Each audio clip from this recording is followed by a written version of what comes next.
सबर এই करो। ভাইটার মারাত্মক বলছি ট্যালেন্ট। ম্যাডাম টাকাটা। বাবা র্যাপিডো।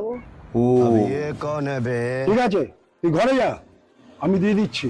চলো ভাই। বয়ফ্রেন্ড কে তাহলে র্যাপিডো স্যার, ওয়ালা বানিয়ে দিল। আপনার হলো 15,000 টাকা। কি কি 15,000 টাকা র্যাপিডোতে? আরে হ্যাঁ, ওনাকে তো আমি গত 3 মাস ধরে কলেজে নিয়ে যাচ্ছি, কোচিং এ নিয়ে যাচ্ছি, 1 টাকাও তো আচ্ছা। দেয় না, বললো আস্তে ঠিক আস্তে দিয়ে আছে। দেবে। বলছি বাবা ওই কিছু ডিসকাউন্ট কিংবা ইএমআই তে দেওয়া যাবে না? র্যাপিডো আরে টাকা আবার আমি তো ম্যাডামকে EMI তে। বলেছি মাসে মাসে 500 করে দিলেই হয়ে যাবে। ভালো সুন্দর সুযোগ সুবিধা খুব তো। ভালো হলো বাবা।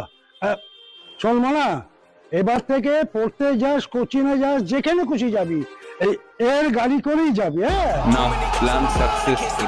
বাহ বাহ বাহ, খুব ভালো। বলছি বাবা, ইএমআই সুবিধা যখন আছে, আমার এই 2 মেয়েকেও তুমি একটু দেওয়া নেওয়া করতে পারো। কেমন হলো, বয়ফ্রেন্ড তো ফেসে গেল।